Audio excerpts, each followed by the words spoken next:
Assalamualaikum warahmatullahi wabarakatuh. A'udzu billahi minasyaitonir rajim. Bismillahirrahmanirrahim. Innal hamdalillah nasta'inuhu wa nastaghfiruhu wa nu'minu bihi wa natawakkalu alayh. Wa na'udzu billahi min shururi anfusina wa min sayyiati a'malina. Man yahdihillahu fala mudilla lahu wa man yudlilhu fala hadiya lahu. أشهد أن لا إله إلا الله وحده لا شريك له وأشهد أن محمدا عبده ورسوله اللهم صل على سيدنا محمد وعلى آله وصحبه أجمعين وبارك وسلم أما بعد بسم الله الرحمن الرحيم والعصر إن الإنسان لفي خسر إلا الذين آمنوا وعملوا الصالحات وتواصوا بالحق وتواصوا بالصبر صدق الله العظيم وقال رسول الله صلى الله عليه وسلم من سلك طريقا يلتمس فيه علما سهل الله له به طريقا إلى الجنة وكما قال صلى الله عليه وسلم. Alhamdulillah, syukur kita kepada Allah Subhanahu Wa Taala kerana masih lagi diberi kesempatan demi kesempatan untuk kita melaksanakan segala kewajipan kita. Alhamdulillah, petang ni kita sambil-sambil menunggu waktu berbuka puasa, kita sambung pengajian kita secara online ni. InsyaAllah petang ni pengajian kitab hadis 40 insyaAllah. Dan kita mulakan dengan bacaan Ummul Kitab Al-Fatihah. A'udzubillahi minasyaitonirrajim. Bismillahirrahmanirrahim. Alhamdulillahirabbil alamin arrahmanir rahim maliki yaumiddin iyyaka na'budu wa iyyaka nasta'in ihdinas siratal mustaqim siratal ladzina an'amta 'alaihim ghairil maghdubi 'alaihim waladdallin. Amin. InsyaAllah kita hadis 40 muka surat 51. Muka surat 51. Kata-kata pendahuluan Imam Nawawi radhiyallahu taala anhu dalam kitabnya Matan Al-Arba'in An-Nawawiyah. Kita baru masuk. Maknanya 50 muka surat sebelum ni ada sedikit penambahan daripada pensyarah kitab ni, iaitu mengajarkan kita sedikit tentang ilmu mustalah hadis. Kemudian sedikit tentang sejarah 6 imam hadis. Begitu juga sejarah tentang kehidupan Imam Nawawi lah. InsyaAllah baru hari ni kita masuk kepada kitab yang sebenar lah, iaitu kata-kata aluan, kata-kata pendahuluan daripada Imam Nawawi sendiri dalam kitabnya yang dinamakan sebagai Matan Arba'in. Maksudnya hadis 40 lah. Bismillahirrahmanirrahim. Dengan nama Allah yang Maha Pengasih lagi Maha Penyayang, aku membuka ataupun membuat pendahuluan terhadap Hey!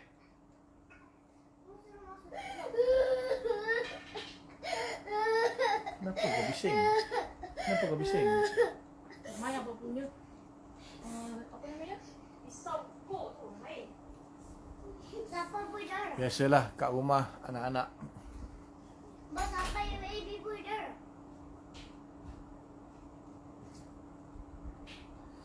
Bismillahirrahmanirrahim. Dengan nama Allah yang Maha Pemurah lagi Maha Penyayang. Bismillah ni pun pembahasan ni panjang sebenarnya.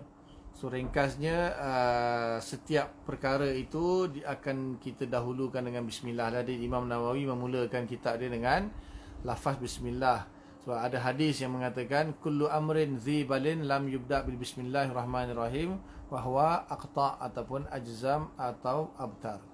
Setiap perkara yang penting itu kalau tak dimulakan dengan bismillah akan kekurangan keberkahannya. Maka di situ semua perkara yang ingin kita lakukan kita mulakan dengan bismillah, termasuklah di dalam menulis kitab pun kita akan mulakan dengan bismillah. Dan bismillah ini diertikan dengan bersesuaian dengan pekerjaan yang kita lakukan lah. Bermakna bersini dengan bismillah itu bermakna kita memohon pertolongan untuk mengambil barakah dengan keberkatan yang ada pada nama Allah tersebut, iaitu supaya memudahkanlah urusan kalau kita maksudnya membaca kitab ini dan memahami kitab inilah. Kalau Imam Nawawi maksudnya memudahkan dia untuk menulis kitab tersebut. Maksudnya aku memohon pertolongan dengan keberkatan yang ada pada nama-nama Allah ini supaya memudahkan pembacaan, penulisan, pembacaan dan pemahaman atau pengajian kitab inilah. Maksud dia bismillah. Segala puji bagi Allah Tuhan sekalian alam. Di sini dia kata pujian bagi Allah. Biasanya ulama akan menggunakan segala puji lah. Ini dia terjemahkan daripada bahasa Arab ni. Itu Alhamdulillah, maksudnya segala puji bagi Allah Rabbil Alamin, Tuhan sekalian alam lah. Yang menguasai langit dan bumi, yang mengatur segala makhluk. Jadi Tuhan sekalian alam ataupun Rabbul Alamin ini ialah yang menciptakan, yang menguasai dan yang mengatur seluruh alam ini, iaitu segala makhluk-makhluk. Dialah yang mengutus rasul-rasul, semoga mereka dirahmati dan disejahterakan. Maksudnya alaihimussalatu wassalam. Dialah Allah yang telah mengutuskan para rasul kepada seluruh mukallaf, iaitu seluruh manusia yang dibebankan hukum lah. Mukallaf ini manusia yang dibebankan dengan hukum-hukum syarak. Itu maksud mukallaf. Untuk menunjukkan dan menyatakan segala syariat agama dengan dalil-dalil yang jelas dan keterangan-keterangan yang nyata. Maknanya rasul-rasul diutuskan oleh Allah Subhanahu Wa Taala dengan membawa petunjuk untuk menjelaskan syariat-syariat yang telah Allah Ta'ala turunkan kepada para manusia dengan dalil-dalil yang jelas dan keterangan-keterangan yang nyata. Kita ada dua di sini, satu Al-Quran, satu hadis. Syariat kita ni ada dua dalil yang utama. Yang pertama Al-Quran, kemudian yang kedua hadis. Itu maksud hadis di sini ialah untuk menerangkan Al-Quran. Al-Quran itu daripada Allah Ta'ala, kalam Allah yang diturunkan dalam bentuk lafaz untuk menjelaskan syariat kepada manusia. Kalau Al-Quran khususnya kita lah, umat Nabi Muhammad SAW. Kemudian Nabi sendiri akan menjelaskan Al-Quran tersebut yang dipanggil hadis.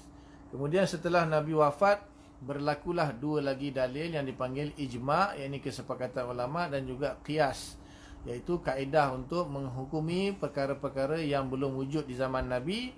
Sekiranya berlaku, termasuklah hingga sekarang ini, sekiranya berlaku, maka akan menggunakan kaedah qiyas dengan mengkiaskan kepada hukum-hukum yang telah ada dalam Quran dan hadis.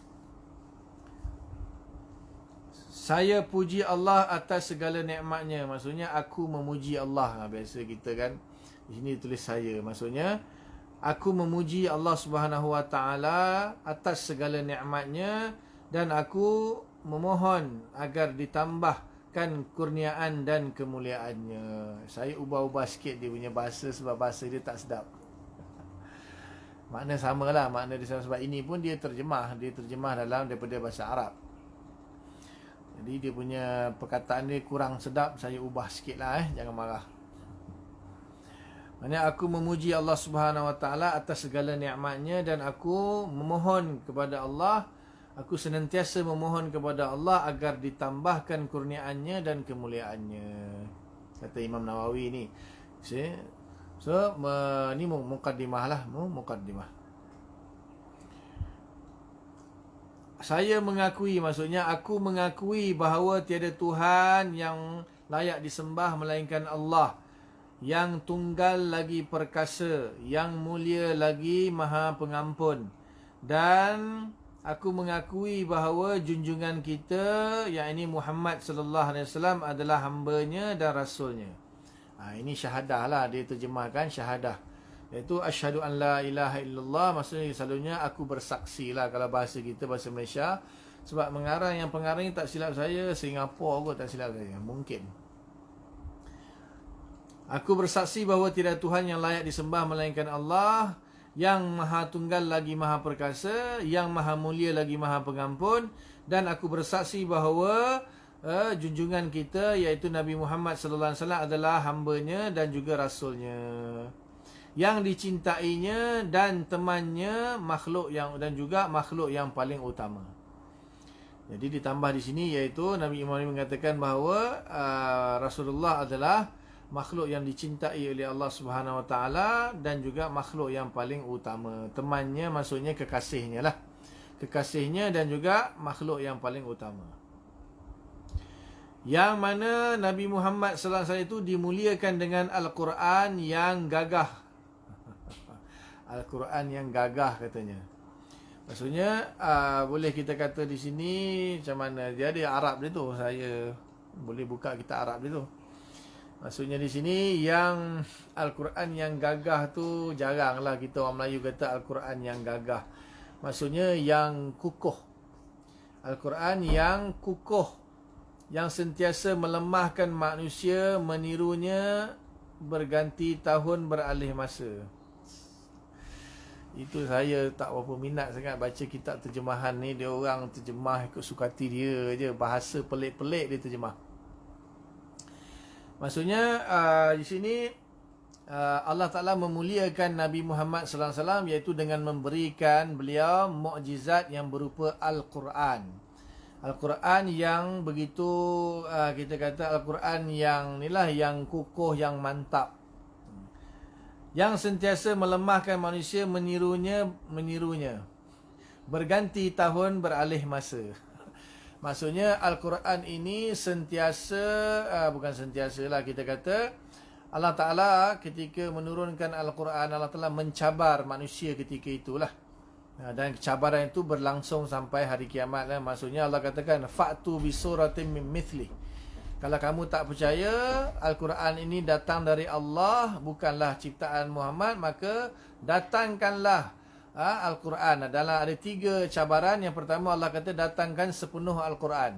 Kalau tak mampu Allah kata datangkan 10 surah. Dan akhir sekali Allah kata fa'tu bisuratin min misli. Datangkan 1 surah cukup. 1 surah ni kata ulama sekurang-kurangnya 3 ayat. Sekurang-kurangnya 3 ayat. Allah cabar masa untuk menunjukkan bahawa Quran ini mukjizat. Quran ini datang dari Allah, kalam Allah, bukan rekaan Muhammad sallallahu alaihi wasallam. Al-Quran ini adalah wahyu dari Allah. Ini adalah mukjizat kalam Allah. Kalau kamu tak percaya, cuba kamu buat tengok 1 surah macam Al-Quran. Dia adalah mukjizat yang mana tidak ada seorang pun yang mampu untuk mengubah, baik dari segi susunan keindahan bahasanya ataupun sastranya yang tinggi. Tak ada orang pun yang mampu untuk menandingi keindahan bahasa dalam Al-Quran ataupun sastranya yang sangat tinggi. Lebih-lebih lagi untuk mendatangkan isi kandungannya, antaranya yang paling mustahil lah kita kata, menceritakan perkara-perkara yang gaib. Di dalam Al-Quran itu ada menceritakan perkara-perkara yang gaib, sama ada yang telah lalu atau maupun yang akan datang. Begitu juga Quran itu menceritakan segala hukum-hukum yang diberikan oleh Allah. Tak ada, kalau dari segi isi kandungan tak ada seorang pun mampu. Dari segi susunan bahasa pun dah tak mampu, apalagi nak datangkan isi kandungan yang menceritakan perkara-perkara yang gaib, yang telah lalu, kisah-kisah umat terdahulu ataupun yang akan datang seperti hari kiamat, akhirat, syurga, neraka.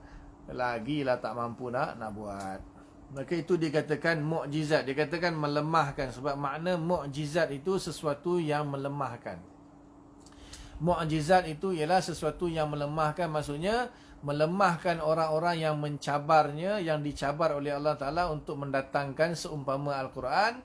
Dan juga melemahkan mereka daripada menolak Al-Quran tersebut. Dan akhirnya mereka menolak juga sebab mereka memang tidak mahu kepada petunjuk lah.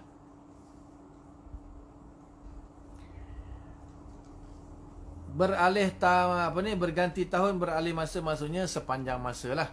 Sepanjang masa Al-Quran itu tetap menjadi satu hujah yang nyata, bukti yang kukuh, yang tidak ada orang pun yang mampu untuk membuat seperti Al-Quran. Dan dengan as-sunnah yang menerangi orang yang memohon petunjuk. Maksudnya Allah Ta'ala berikan juga Nabi as-sunnah. Di asalnya as-sunnah itu memang dari Nabi sendirilah. Maksudnya para ulama mengatakan adakah hadis Nabi itu dari Nabi sendiri ke ataupun dari Allah Ta'ala. Jadi para ulama mengatakan ada ayat Al-Quran dalam surah An-Najm tu Allah Ta'ala berfirman yang bermaksud wama yantiqu anil hawa in huwa illa wahyun yuha. Wama yantiqu, dan tidaklah Nabi Muhammad itu yantiqu bercakap ataupun bertutur, anil hawa daripada hawa nafsunya, in huwa illa, dan tidaklah ia melainkan wahyun yuha, wahyu yang diwahyukan kepadanya. Jadi ulama kata, apakah yang dimaksudkan yantiqu di sini? Adakah hanya kepada Al-Quran sahaja atau termasuk hadis Nabi? Memang ada dua pendapat di sini. Sebagian ulama kata yang dimaksudkan yantiqu ini menuturkan itu adalah wahyu, dan ada ulama mengatakan tak, kedua-dua sekali, wahyu dan juga hadis. Maksudnya Quran dan hadis. Maka dipanggillah Quran itu sebagai wahyu matlu, dan Al-Quran itu wahyu ghairu matlu. Maksudnya wahyu matlu itu maknanya wahyu yang dibaca di dalam solat, yang dibaca, yang dianggap sebagai ibadah. Wahyu yang dibaca, yang dianggap sebagai ibadah. Dan wahyu ghairu matlu itu maksudnya hadis. Hadis dipanggil wahyu ghairu matlu, iaitu wahyu yang tidak dibaca ketika di dalam solat, dan juga tidak dianggap ibadah lah ketika kita membacanya, tetapi dia hanya dianggap ibadah ketika kita mempelajarinya, iaitu dianggap sebagai satu ilmu lah. Dan wahyu ghairu matlu, yang hadis ini, dia adalah pelengkap ataupun penerang ataupun penjelas kepada ayat-ayat Al-Quran, yang umum akan dikhususkan, yang mujmal diqayyidkan, yang mutlak diqayyidkan, yang mujmal dijelaskan dan sebagainya lah. Itu peranan hadis. Hadis dengan Al-Quran mesti sentiasa bersama. Tak mungkin seseorang itu hanya menerima Al-Quran dan menolak hadis, itu tak mungkin. Sebab apa? Allah sendiri menyuruh kita mengikut Nabi, ati Allah wa ati'ur Rasul. Taat Allah dan taat Rasul. Taat Rasul maksud taat perkataan dia, perintah dia, iaitu hadis. Wa ma atakumur Rasul fakhuzuhu wa ma naha anhu fantahu. Apa yang Rasul datangkan, iaitu hadis, maka kamu taatlah, dan apa yang dia larang kamu jauhilah, iaitu hadis Nabi sallallahu alaihi wasallam. Boleh? Abang sampai pukul 7 lah. Abang dah beli abang punya lah.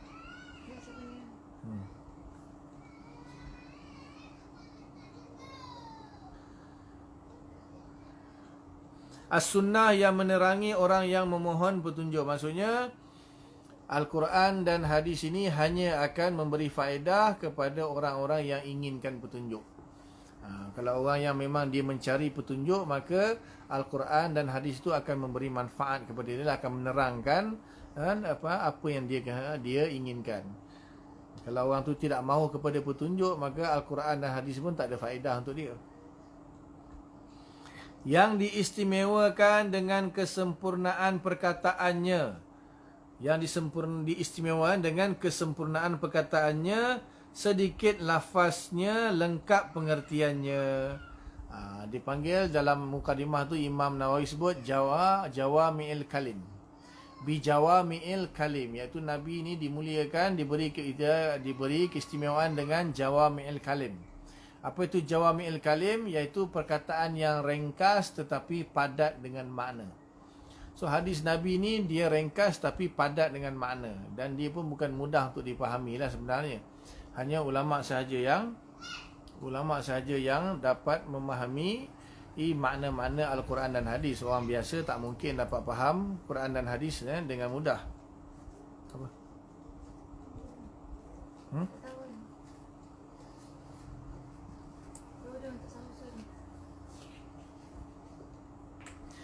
Jadi bijawami'il kalim, iaitu dengan perkataan yang ringkas tapi padat dengan makna. Itu memang antara kelebihan Nabi Muhammad SAW, iaitu Nabi ini perkataannya ringkas tapi padat. Dikenali dengan istilah jawami'il kalim. Dan dengan kemudahan agama yang diwahyukan kepadanya. Di sini katanya, maksudnya di sini yang dinu hanifah, iaitu agama yang hanif, iaitu agama yang mudah lagi lurus. Maksudnya agama Islam ni bukanlah sesuatu beban, bukan suatu kepayahan, kesusahan untuk umat, bahkan suatu perkara yang memudahkan segala urusan. Maksudnya tidaklah agama itu membebankan manusia, bahkan sebenarnya dia memberi satu kemudahan kepada manusia. Orang yang menganggap agama itu susah, sebenarnya itu dia menilai agama itu menurut nafsu dia. Apabila dia menilai agama itu menurut nafsu dia, maka pasti akan rasa berat. Nafsu manalah yang nak puasa, betul? Nafsu dia nak makan je, nafsu dia nak relax, dia tak nak semayang, tak nak tarawih, tak nak tadarus, dia nak relax je. Nafsu ni dia nak makan, nak relax, nak minum, itu je. Maka kalau orang tu menganggap agama itu susah, maka sebenarnya dia sedang menilai agama itu menurut nafsu dia. Sebab tu dia rasa susah.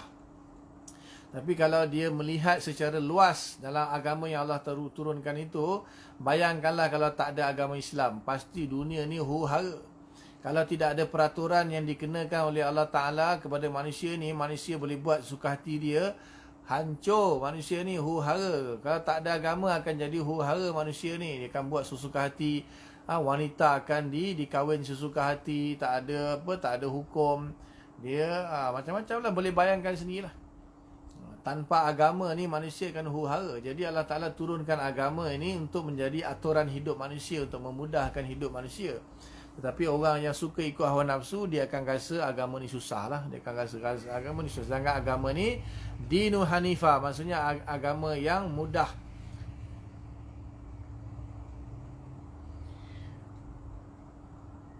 Semoga Allah melimpahkan rahmat dan kesejahteraan kepadanya dan kepada para nabi dan rasul dan para keluarga mereka serta sekalian orang soleh. Amin.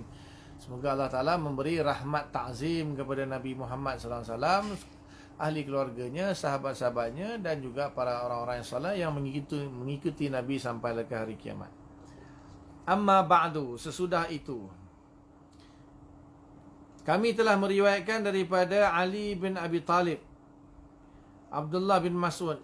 Di sini dia kata Imam Nawawi telah meriwayatkan sebuah hadis dalam kitab dia. Dalam kitab dia di sini, dia maksudnya dia menemui sebuah hadis yang dia perolehilah daripada guru-gurunya, dan sanad itu daripada Ali bin Abi Talib, kemudian Abdullah bin Mas'ud, Muaz bin Jabal, Abu Darda, Ibnu Umar, Ibnu Abbas, Anas bin Malik, Abu Hurairah dan Abu Sa'id Al-Khudri radhiyallahu taala anhum.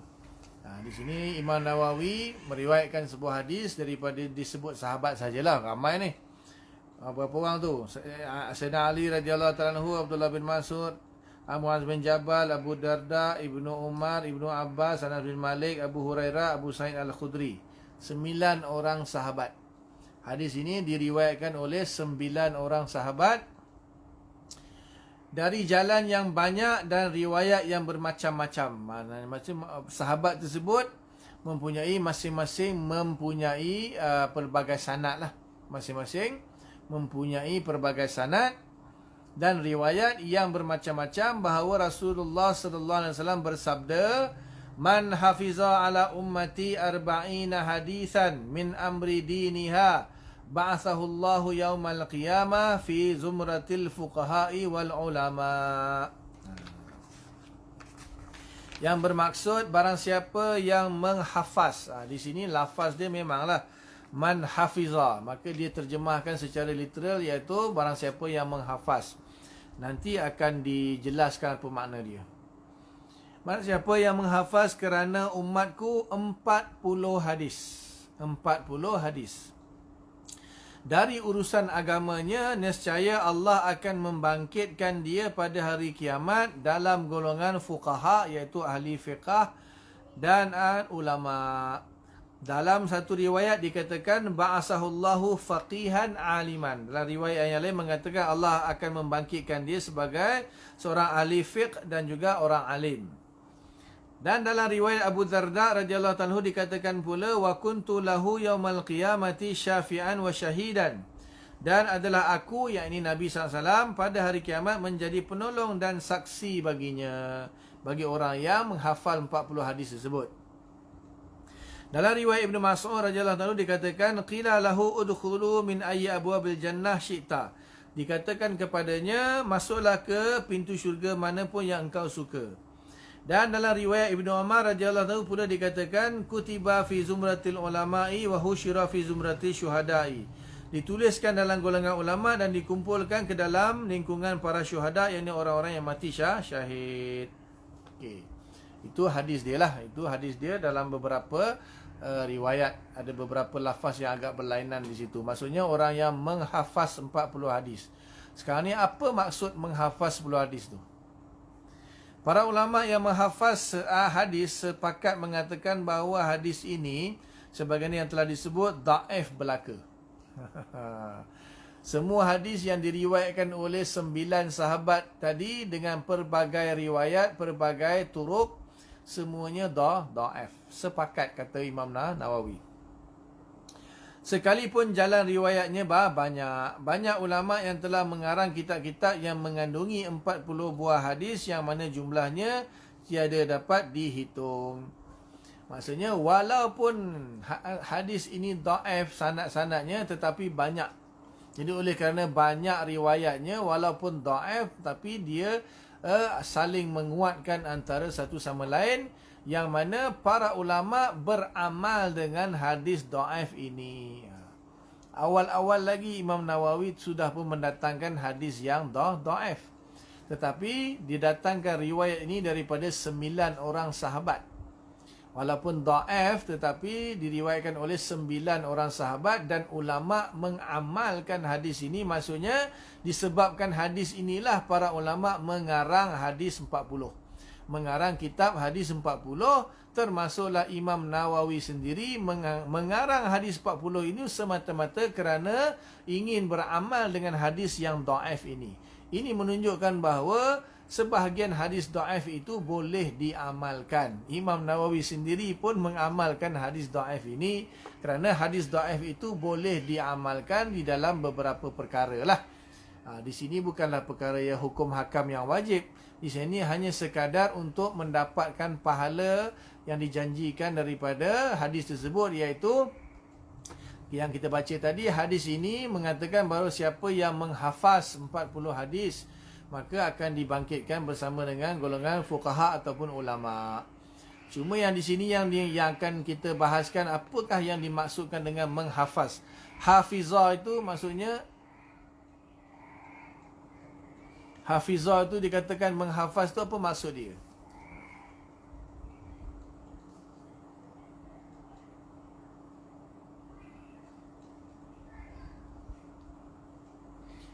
Okey. Panjang, kita baca dulu insya-Allah, sempat ni. Pukul 7 kita berhenti insya-Allah. Maka orang yang pertama yang saya kenal telah pun mengarang kitab seperti ini ialah Abdullah bin Mubarak rahimahullah, kemudian diikuti dengan Muhammad bin Aslam At-Tusi rahimahullah, yakni sebuah kampung dalam Bukhara. Beliau adalah seorang ahli ilmu dan pendidik. Setelah itu muncul pula Hasan bin Sufyan An-Nasai, sebuah negeri di Khurasan. Kemudian Abu Bakar Al-Ajri, Abu Bakar Muhammad bin Ibrahim Al-Asfahani di negeri Parsi. Ad-Darul Qutni, iaitu nama tempat di Baghdad. Abu Nuaim atau Abu Nuaim bin Abu Abdurrahman As-Salmi, Abu Sa'id Al-Malini, Abu Usman As-Sabuni, Abdullah bin Muhammad Al-Ansari, Abu Bakar Al-Baihaqi, dan banyak lagi yang telah mengambil bahagian mengarang kitab tersebut, baik dari golongan ulama mutaqaddimin, yakni yang terdahulu, maupun dari golongan mutaakhirin yang terkemudian. Maka tadi Imam Nawawi yang katakan ramai ulama yang terdahulu yang sebelum dia lah. Imam Nawawi ni kan lahir 631, meninggal 676. Maksudnya Imam Nawawi ini berada pada kurun yang ke-7. Maka dia kata sebelum ini para ulama terdahulu, ulama mutaqaddimin dan juga mutaakhirin, mereka mengamalkan hadis ini. Maksudnya mereka berlumba-lumba untuk mengarang kitab hadis 40 dengan memilih 40 buah hadis, lalu menulis sebuah kitab yang hanya mengandungi 40 hadis sahaja. Nama-nama yang saya bacakan tadi itu semua antara muhaddisin, ulama-ulama yang mengarang kitab hadis 40. Memang ramailah ulama yang mengarang hadis 40 ni, ramai kerana beramal dengan hadis dhaif tersebut. Yang orang duk kecoh-kecoh hadis dhaif tu, kenapa tak mempertikaikan masalah ni? Kenapa dia tak sebut? Imam Nawawi bahkan yang disebut di sini Abdullah bin Mubarak, Muhammad bin Aslam At-Tusi dan seterusnya lah. Semua yang disebut ni semuanya para ulama, semuanya para muhaddis, semuanya beramal dengan hadis dhaif tersebut. Kenapa tak dikecohkan masalah ni? Kalaulah hadis dhaif tu tidak boleh diamalkan, kenapa dia tak pertikaikan apa yang Imam Nawawi ni sebut? Imam Nawawi sendiri. Bahkan Imam Nawawi sebut semua ulama-ulama besar yang telah mengamalkan hadis dhaif itu, iaitu dengan mengarang hadis 40. Jadi sebab tu nanti Imam Nawawi akan jelaskan tentang masalah hadis dhaif. Sebelum ni pun dalam mustalah hadis pun kita dah bahas kan. Ini untuk menguatkan lagi hujah. Imam Nawawi sendiri mengarang kitab hadis 40 ni, iaitu beramal dengan hadis dhaif yang tersebut. Maksudnya hadis 40 ini terhasil kerana Imam Nawawi mengamalkan hadis dhaif tersebut. Kalau tak, bakarlah, buanglah, campaklah kan. Bakar ke koyak ke, jangan pakailah hadis 40 Imam Nawawi ni.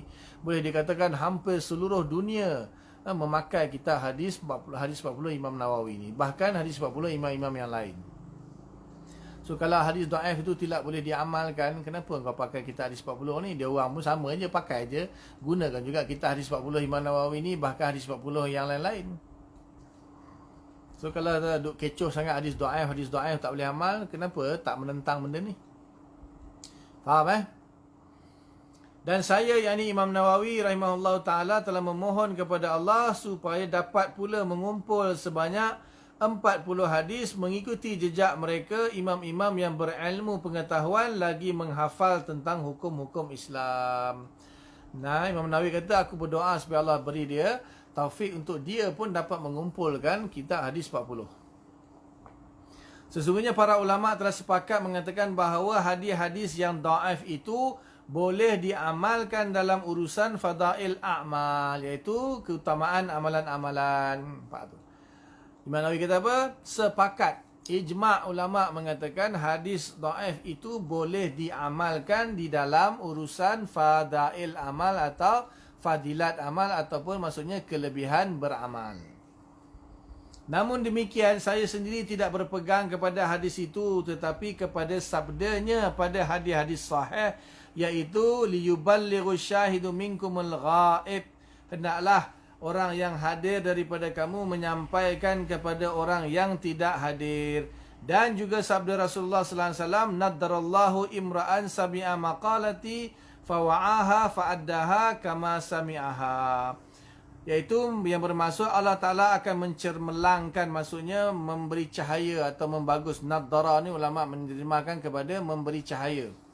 Dia terjemahkan di sini mencermerlangkan, iaitu membaguskan muka orang yang mendengar perkataanku, kemudian ia peliharakannya lalu disampaikan kepada orang lain sebagaimana yang telah didengarnya.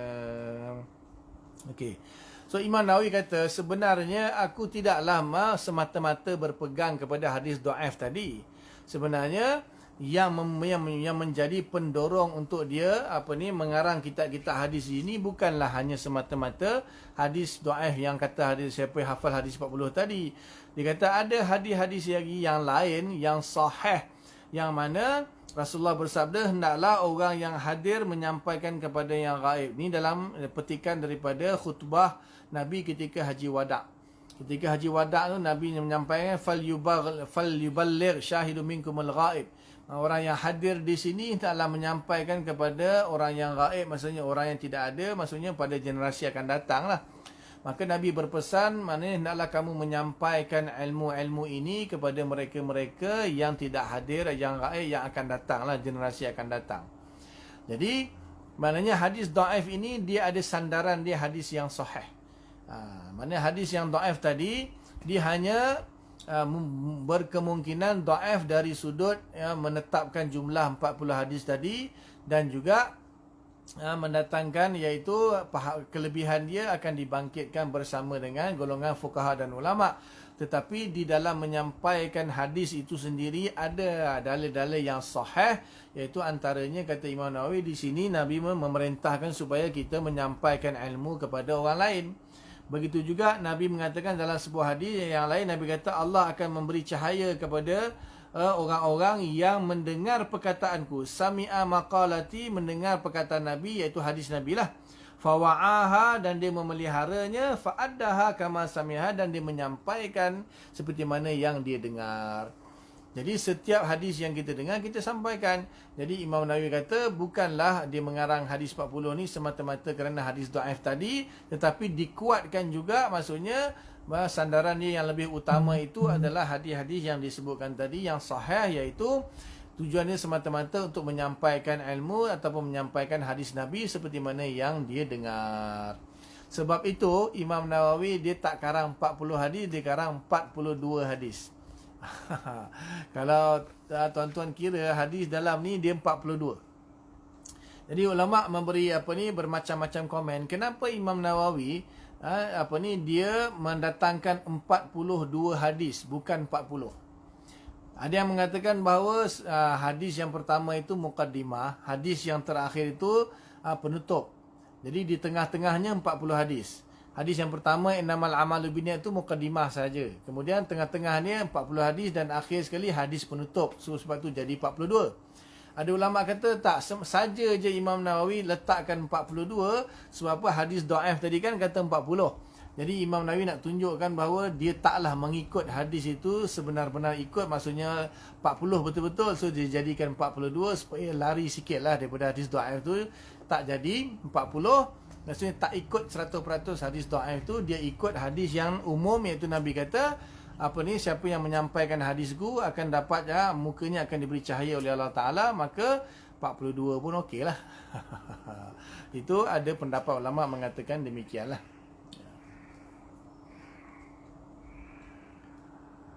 Selanjutnya ada ulama yang mengumpulkan 40 hadis tentang usuluddin tauhid. Ada pula yang mengambil tentang cabang-cabang hukum agama, iaitu fiqh. Seterusnya ada pula yang mengumpulkan mengenai jihad, zuhud, adab, yakni budi pekerti dan ucapan Nabi dalam berbagai keadaan. Maksudnya ada ulama yang mengumpulkan 40 hadis dalam bab akidah, ada yang 40 hadis dalam bab fiqh, ada yang 40 hadis dalam bab adab, 40 hadis dalam bab jihad, 40 hadis dalam bab syurga, 40 hadis dalam bab neraka, 40 hadis dalam bab bermacam-macam bab. Masing-masing memilih topik masing-masing untuk mendatangkan 40 hadis. Semua itu mengandungi maksud yang baik. Semoga Allah SWT meredai maksud seperti itu daripada para penyusunnya.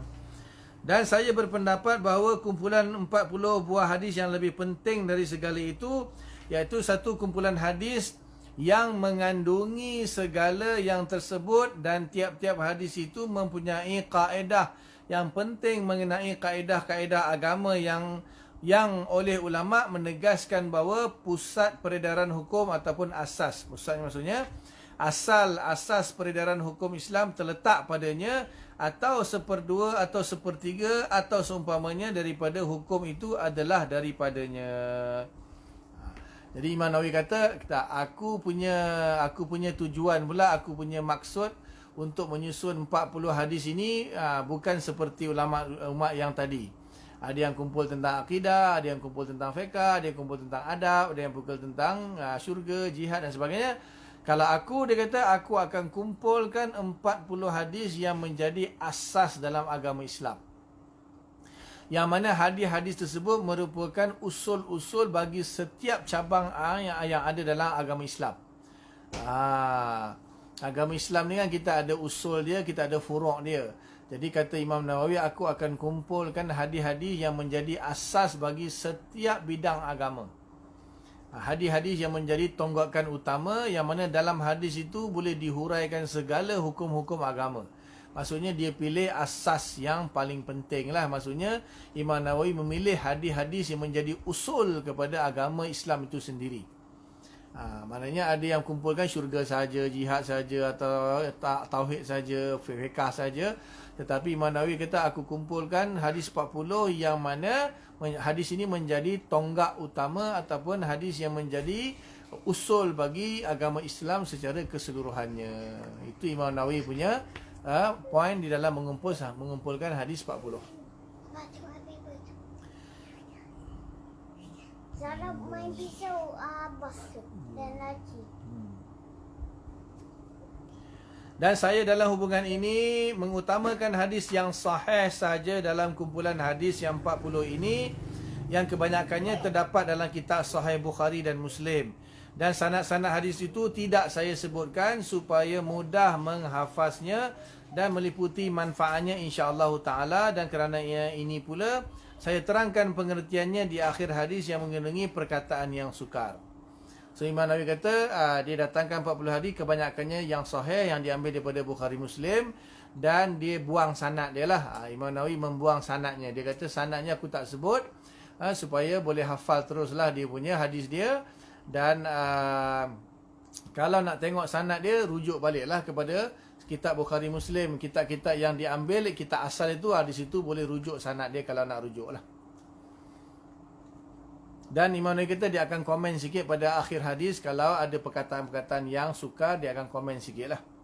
Akhirnya mengingatkan kepada kepentingan ini, maka sudahlah sewajarnya bagi orang yang ingin kepada akhirat untuk mengetahui hadis-hadis ini yang mengandungi keseluruhan perkara yang penting dan berisi peringatan.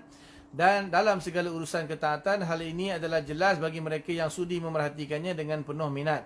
Kepada Allah saya berpegang dan kepadanya saya serahkan segala urusan.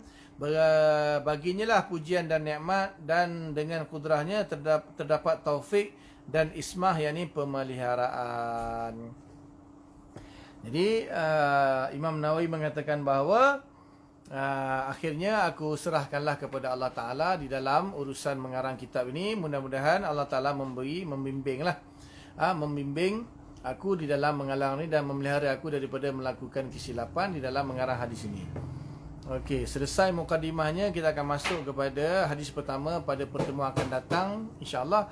Cuma satu perkara yang saya nak bahaskan tadi, yang dimaksudkan man hafizah tadi tu, adakah semata-mata menghafal hadis? Maka di dalam syarah-syarah, di dalam kitab-kitab syarah hadis 40 ni banyak, saya ada lebih kurang dalam 10 syarah hadis 40 ni. Jadi ulama mengatakan maksud yang menghafal hadis tu bukan semata-mata hafal. Maksudnya dia mengetahui hadis itu, sama ada dia hafal atau tidak, dia mengamalkan hadis itu dan menyampaikan hadis itu kepada orang lain. Itu yang dimaksudkan man hafizah min ummati arba'ina hadisan. Bukan maksud sekadar hafal saja. Maksudnya hafizah ini memelihara. Sebab hafiz ini boleh dengan makna menghafal, boleh dengan makna memelihara. So sebab apa? Dia kata Allah akan bangkitkannya bersama fuqaha. Dah tentu takkanlah hanya sekadar hafal 40 hadis saja dah jadi fuqaha, dah jadi alim. Jadi maksud ulama, maksud menghafal 40 di sini adalah memeliharanya, maksudnya mengetahuinya, menghafalnya, memahaminya, mengamalkannya dan menyampaikannya. Baru betul maksud dia, kata ulama. Bukan semata-mata menghafal saja. Apa faedahnya hafal tapi tak faham, tapi tak amalkan, tak sampaikan, takkan tiba-tiba jadi fuqaha, jadi ulama pula. Maka ulama kata maksud man hafizah di sini ialah bukan saja menghafal, dia menghafal, mengetahui, memahami, mengamalkannya dan menyampaikannya kepada orang lain. Itu yang dimaksudkan dalam hadis itu, bukan hanya semata-mata menghafal sahaja. Wallahu ta'ala a'lam. Setakat itu dulu. Apa yang baik daripada Allah Ta'ala, apa yang tak baik kelemahan saya, minta ampun kepada Allah, minta maaf kepada semua. Mudah-mudahan Allah Ta'ala bagi taufik, kita faham, amalkan, sampaikan, dan kita tangguh dengan kafarah majlis. Subhanallah bihamdika, nasyhadu an la ilaha illa anta, nastaghfiruka wa natubu ilaik. Subhana rabbika rabbil izzati amma yasifun, wa salamun alal mursalin, walhamdulillahi rabbil alamin. Assalamualaikum warahmatullahi wabarakatuh. Sama-sama.